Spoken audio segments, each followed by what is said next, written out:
Everybody, and welcome to today's webinar where we are going to showcase how you can use Copilot to streamline everyday tasks. This webinar is presented by Elantis Solutions, Inc. Elantis is your partner guiding you on your journey to maturity in Microsoft 365. So whether your organization is already implementing leading edge technologies like Copilot, or maybe you're just getting started laying that foundation through data management, content management, either way, we are here to assist you throughout this journey. At the end of the webinar, we also have the opportunity to keep the conversation going.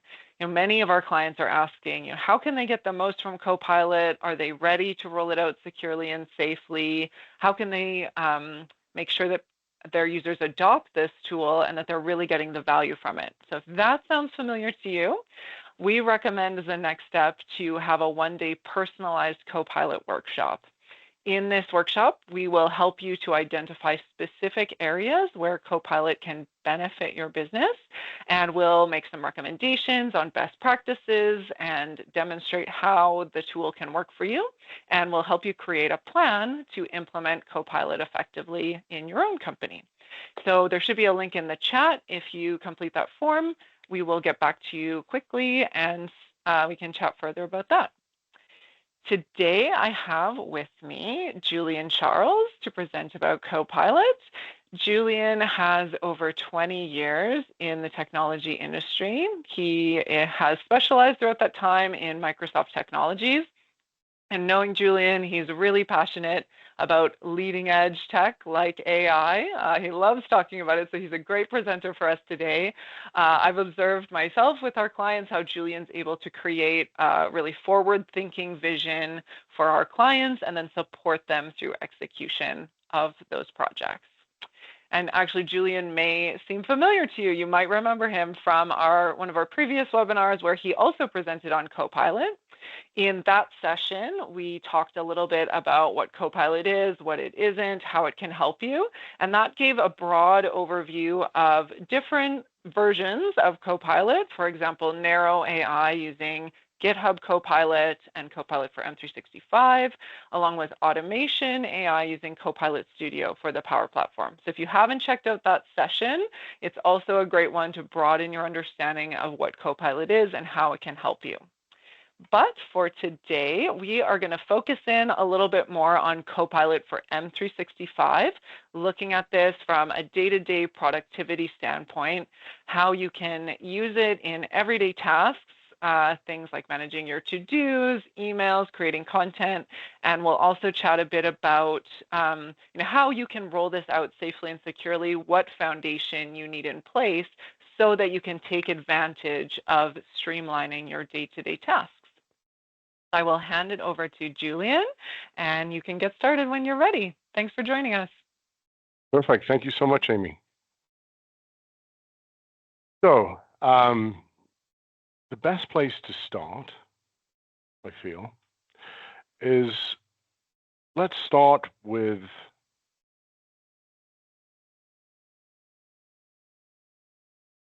Copilot for M365. Now, 1 second. Because I was sharing screen from my mobile device, so just need to warm it back up again. And the reason I'd like to start here is it's just the realization of the power that you actually have in your pocket. So in your pocket, you've got this AI assistant that is basically going to help you to facilitate a number of activities from this device.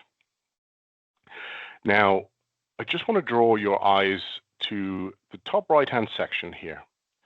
And this is basically the Microsoft Enterprise Compliance Standard. So I'm using a consultant account that has policies that have been associated to it via Purview. And I just want to show you that in the background before we start utilizing the mobile device. Just give me 1 second. So there is this AI Hub preview that is available. And when you enable certain policies around insider risks through data governance, obviously, you're going to get a number of policies that are basically available. Once these policies are in play, you're going to see this beautiful green checkbox that basically allows and ensures that you're compliant with that data.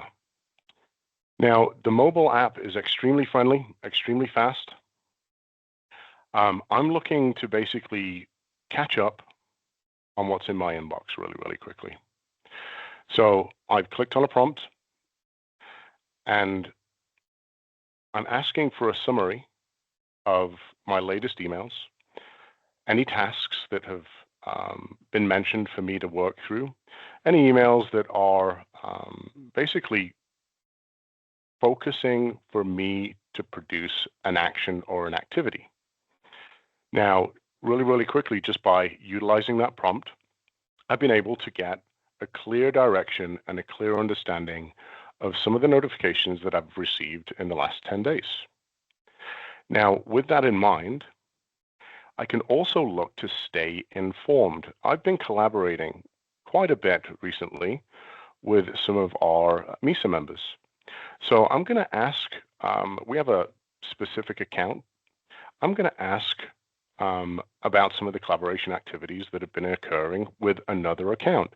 And it's going to run off and basically provide me with a bulleted list of activities or actions that I may need to take, not just from my perspective, not just from my context, but also from the context of people that I've been collaborating with. So I can see here, really, really quickly, we've been collaborating on some files. I've got a task that's been assigned with me. I've got a touch base with regard to a financial update. I've got a review for a document that's been requested from that account as well. So really, really quickly, with 2 engineering prompts, I've basically been provided with the context for some actions and some activities that are related to the collaboration between those accounts. So that is M365 Copilot in a nutshell, facilitating the ability for me to be able to perform activities and tasks contextualized based on myself, the account that I'm using, and the people that I'm collaborating with. And again, that has all been applied via some policies in a way that ensures there are discretion with regard to my sharing of personal data and the organization's data as well. Okay. I'm going to switch over to our next demo, which is Copilot in Teams. And Copilot in Teams basically provides a number of features and functions. So what we're seeing here is you'll see Lee in the bottom corner. That's the persona I'm going to assume for this demo. Now, Lee basically, Lee and his team, they're basically in a kickoff meeting and they're discussing what is needed for a new product release, an e-bike. Now, if you've ever been in a meeting that your life may have gotten in the way and you're a little bit late, you may have difficulty finding some notes or something to take if you're not using a tool like OneNote, or you may just be on your mobile device and you may not be able to do that. You may not be able to ensure that you captured all of your meeting details. As mentioned, you may be a little bit late for meetings. We try not to be tardy, but life gets in the way. Now, Lee uses Copilot in meetings or calls within his tenant to summarize conversations. So let's see what that looks like from Lee's perspective. Lee will click on Copilot, and he'll be able to use Copilot to basically collect the transcript from the meeting in real time. So if we click More Prompts, I can basically request for a recap of that meeting so far. There's a generated response, and I can see the topics and the conversations that have already occurred with regard to the meeting, even though I've shown up a little bit late. Now I can ask anything about the meeting, and it will be provided within that context.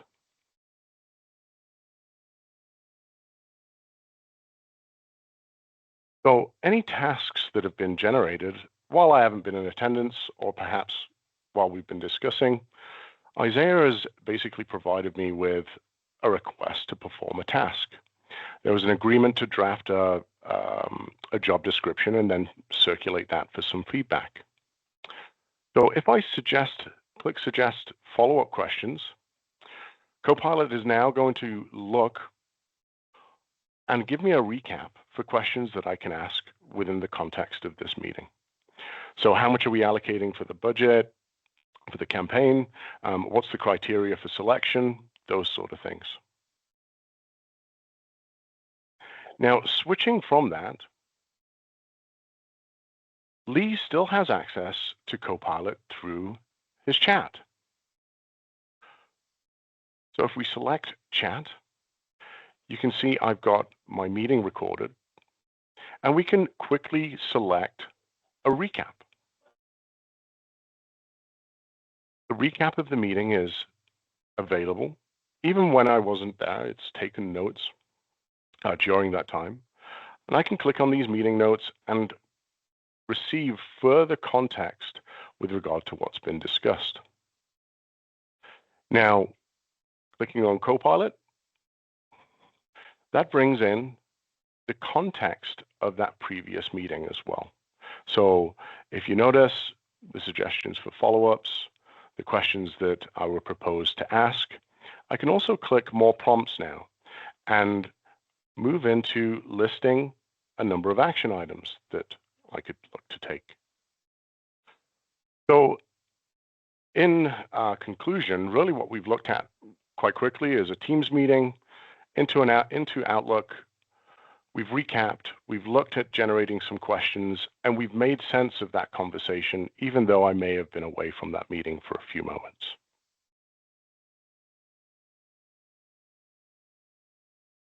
Now let's switch to another context. 1 second. This context is going to be the utilization in Word. We're going to assume another persona, and this is an IT persona.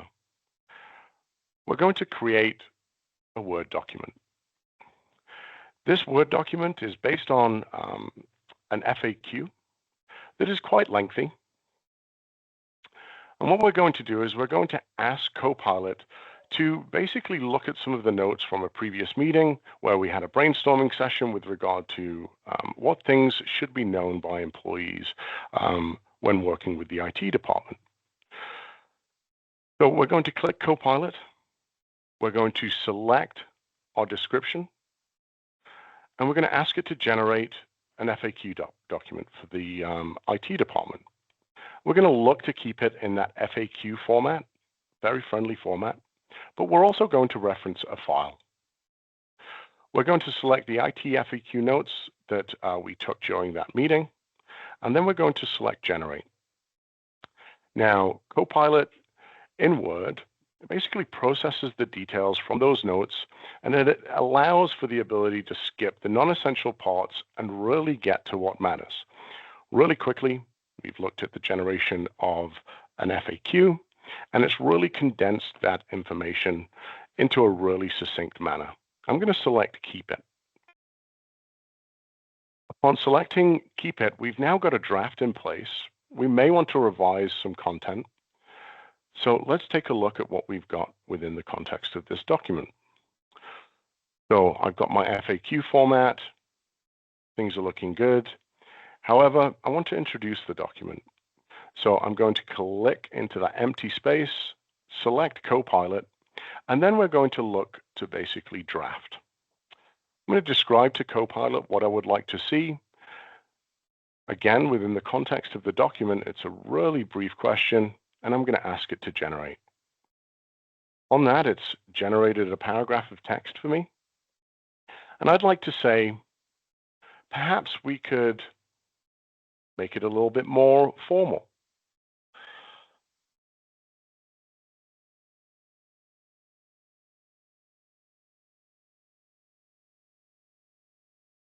And then look to keep the formal response. So really quickly, we've been able to generate an FAQ document based on some meeting notes. in a format that is easily readable, easily consumable.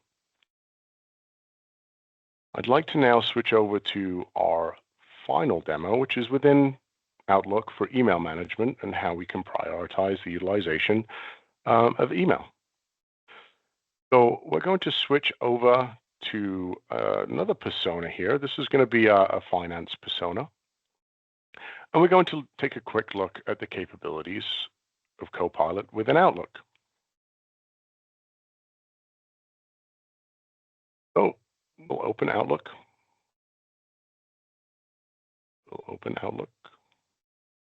Actually, we'll open it through the web then. And Patty, which is the context that we have, is basically looking to respond to Lee. If you remember our previous demonstration, Lee was working through a Teams meeting, and they were looking to basically provide an email response with regard to some of the follow-up actions that were taken from that meeting. So first thing we're going to do is we're going to ask for a summary. And you can see just at the top bar here, we've got this summary by Copilot. Copilot is going to scan that email, and it's going to give me a condensed summary of, a fairly lengthy email that I can basically say, okay, these are the items that are priority for my response. Now we're going to basically look to reply and build out a response to this email. So now, once again, I can quickly select Copilot, and we're going to look to create a draft. What do we want the email to say? Well, some context has already been provided to Copilot by its generation of a summary, but I'm going to let it know that we're going to write a reply to Lee, and then we're going to complete that cost analysis today. So when we look at how we want to set tone, we can basically choose whether it's a direct tone, whether it's neutral, whether it's casual, and my personal favorite, make it a poem or perhaps a haiku. Now let's generate that. It's going to create a draft. It's going to give me the ability to review what has been created. And from here, I can still choose to make adjustments with regard to what my tone sounds like. I'd like it to be a little bit more direct. It's going to take that same text, shorten it, and make it a little bit more direct to the person I'm responding to. Now I'm going to choose to keep it. And I've got basically my response paragraph generated really, really quickly for me. And all I really need to do now is address the person I'm sending the email to and say thank you.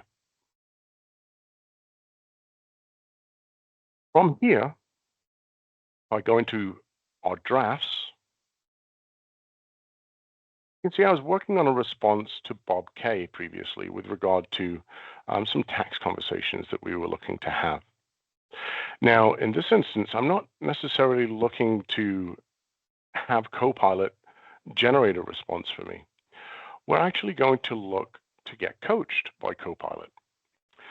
Again, it's going to look at the email, it's going to look at my tone, understand my sentiment, and also what my clarity looks like to the user that's going to be consuming it.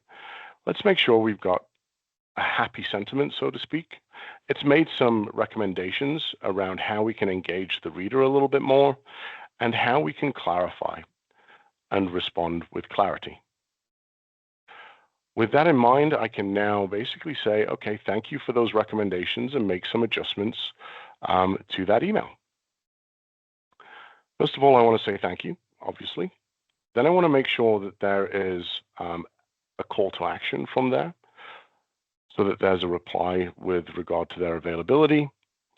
And then I'm going to make sure that the first activity and their last activity has been called out really succinctly.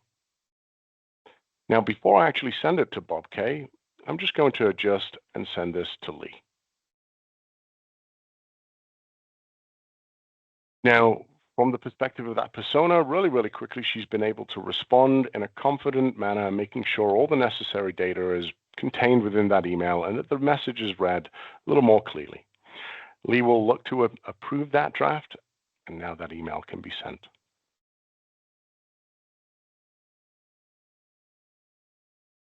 Back to you, Amy, I believe.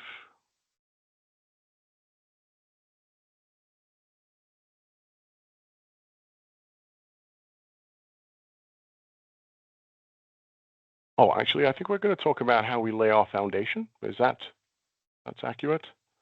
Yeah, thank you for those demos. Let's talk about how you can get ready to roll out Copilot. Great stuff. So getting ready. Obviously, Copilot is contextualized. It's contextualized to yourself. It's utilizing your own data and your organization's data. But really what you want to do is you want to look across the ecosystem and make sure that you're ready within the M365 platform, that basically you have license preparation and that you're in a place to be able to roll Copilot out. Now, there's a number of policies that are, when you look to roll Copilot out, that are basically going to perform that assessment for you automagically, I would say. The most important key principle is basically your data strategy. Now, whether that's a today data strategy or a next week data strategy or a long-term data strategy, one of the things you can do is you can roll out Copilot with confidence when you're looking to basically operate on user contextualized data, which means your own data that's perhaps stored in OneDrive or perhaps stored in SharePoint in conjunction with the utilization of Outlook and your team's messaging. Copilot can be rolled out for user contextual data really, really quickly. But when you're looking at a master data management strategy or just a data strategy for the data and the information that is going to be consumed for Copilot, you want to make sure you've got solid data governance and policies in play, and you've got a plan for user training and adoption. A little while back, the idea of prompt engineering was a bit of a meme, but it's certainly turned into a realistic expectation. The capability around being able to create the right kind of prompts, and as you saw in the mobile app, there are a number of prompts that are built there for you. There is currently a challenge within Atlantis for us to look at what's your favorite Copilot prompt. What I'd like to do is move over to our next slide, but before we do that, I just want to kind of set the stage around what it looks like to actually bring policies in with regard to your data strategy and alignment. So I'm just going to share screen to kind of set some context here. So we have what I'll call a Copilot Center of Excellence. It's fluid, obviously, as you would expect it to be. But Purview plays such a big part in the rollout of Copilot. Obviously, data turns into information. The security and compliance around that data is key and critical. Now, that doesn't mean that you can't roll Copilot out today, tomorrow, next week, like I mentioned, because of that contextualization around the data, and there are policies that are automatically created for you within that user context. What I want to talk about is from a master data management strategy perspective, not just a user context perspective, so your organizational data layers. So Purview basically offers the capability of what's called a data catalog and data governance. This enables both structured and unstructured data to be queried by Copilot and the agents that are going to facilitate task automation. Wave 2 has been announced, and as we mentioned, I think in our previous webinar, really when you look at what the capability of these agents are going to be, it's really about being able to fulfill task activity in the context of that particular user. But in order for that to be able to be fruitful, you want to make sure that the data is accurate, you want to make sure that the data is compliant, and you want to make sure that the data is secure. And that's where you move into tools like Microsoft Purview for data governance. In conjunction with that data governance, you're going to want to take a look at AI Hub. Now, the AI Hub, I've got a couple examples here. I just created a couple policies. That's why we had that beautiful green check mark within our mobile device. So there's a couple of policies that have been, quickly created. I've got a couple warnings around that, but the organization now knows with these policies in place that they can utilize AI across the organization in a clear, secure, and compliant manner. I don't have any alerts just yet because I haven't done anything too naughty. I've got one warning. That's really all I've gotten. However, this, as an example for a policy, is basically the creation of, if I'm utilizing AI, that AI utilization is being monitored for its compliance. If I'm out of compliance, there's going to be notifications that are generated. So, Amy, would you mind just pulling up, going back to our slide, and I'll just wrap that up really, really quickly. Yes, great. Now, the voice of the user. Arguably, for myself, this is one of the most critical first steps that you can really take. You want to understand your business drivers? Absolutely. However, when you look at the power of the user, it's really about being able to fulfill the ability for everybody within your organization to have a personal assistant that has an IQ of plus 120. That IQ is going to increase beyond your own capability. So I like to say my best friend right now, the greatest solution architect and enterprise architect I have, is actually in my pocket. It helps me with a number of things, and I think we'll get into that in a subsequent webinar. But when you're really considering rolling out your master data management strategy and what that alignment looks like, make sure you've got the voice of the user. The next step you want to look at is obviously direction and goals. The direction and goals for the organization, you want to make sure that it's not just the contextualized data for this individual now, it's actually contextualized data across the organization. So things like having a clear set of use cases for where you see the tool actually being able to help fulfill those requirements.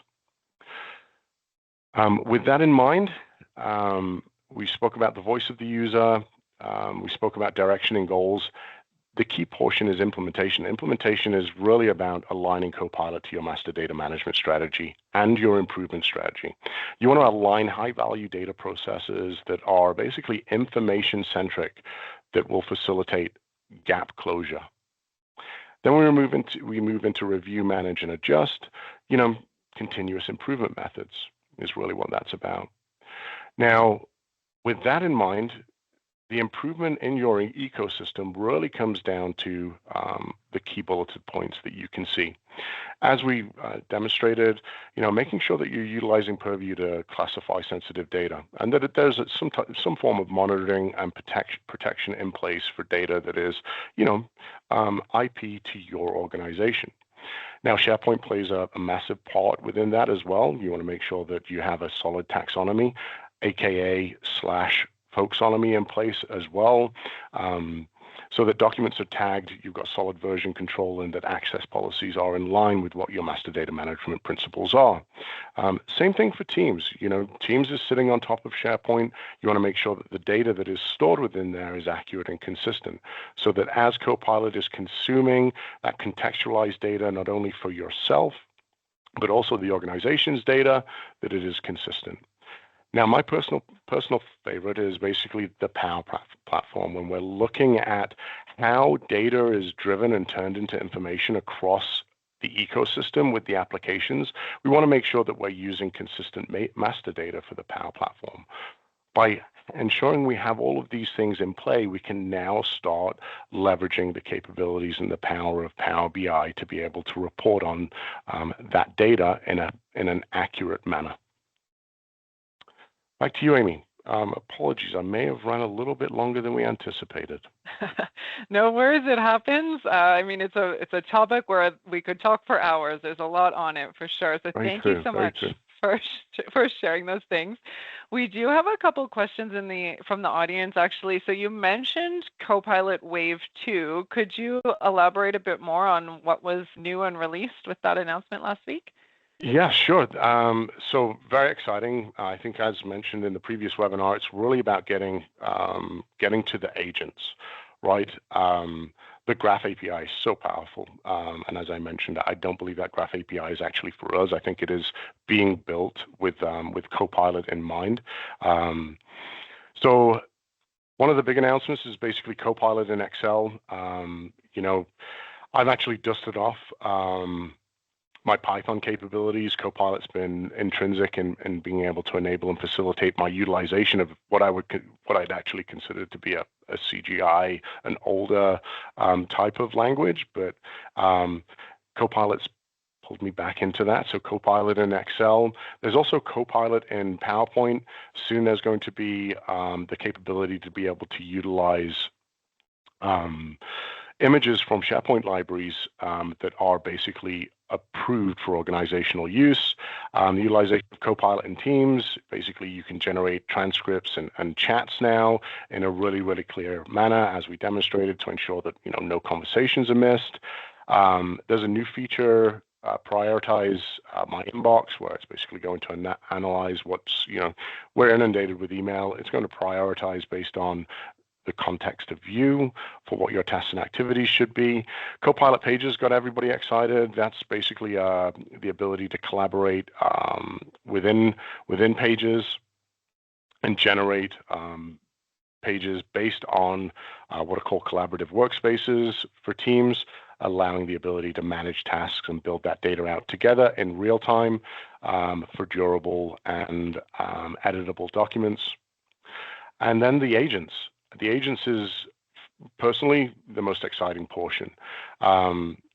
These customizable AI agents are basically designed to automate your business processes. As somebody who's worked in the automation space for a very long time, I'd really like to get to a point where these things are driven via conversational UI. You can see that's where things are trending towards as well. Good stuff. Thanks for all those details. And, one thing I saw in the polls is that quite a few attendees are asking, I'm not sure where I should start. So what would you recommend as first steps if you're considering a Copilot rollout? Call 780-721-0469. Okay. Just kidding. It's the classic. You're going to start with a use case. You're going to look at your business need. However, where I would start is the evaluation of your data readiness. Now, as mentioned, it doesn't have to be an extremely heavy lift to have a master data management strategy. I'd really look at the capabilities of Microsoft Purview for data governance. I would start there. Good stuff. Perfect. That's a great next step. And, thinking about, that, where do we go from here? If those in our audience are wondering kind of, do I have the data in place? Do I have that master data management strategy ready? Is my organization ready to adopt this? We have a quick tool that is in the chat there, so you can take a quick quiz online and it will help you identify a few areas that might be gaps for your organization or give you some food for thought on where you might want to start to focus. So that's another great resource for our audience. And I'd like to mention again as well, our one-day Copilot workshop. If your organization is looking at Copilot in the near future, or perhaps you've even rolled it out, but you're not sure whether you're getting the most value out of it, this is a great opportunity to be able to review the capabilities of Copilot. You will be able to understand some effective use cases for how you can get the most value out of it and identify a plan so that you can be systematic in that approach. I'll just share a little peek into what that engagement might look like. So before the workshop, we'll do a little bit of preliminary work to help you identify who you want to attend. Of course, more than one person in your organization can join us. And we'll just have a little bit of preliminary assessment to make sure that we can provide the most value to you in the workshop. The workshop consists of two sort of halves. The first is that art of the possible, again, where we'll help you understand the overall capabilities, give some tips on best practices and responsible use of AI, and then we'll help you build a plan that is specific to your organization. So your specific pain points, your challenges, what you want to resolve with AI, and then, as I said, steps to be able to do so. So don't miss the opportunity to get this workshop and make the most out of Copilot for your organization. Thank you so much, everyone, for attending. Thank you, Julian, for presenting. We appreciated all of your insights. And last but not least, if you don't want to miss out on future events where we will have lots more information about Copilot as well as the overall Microsoft suite, follow Elantis, sign up for our newsletter, or reach out to us with any questions at info@elantis.com. Thanks, everybody.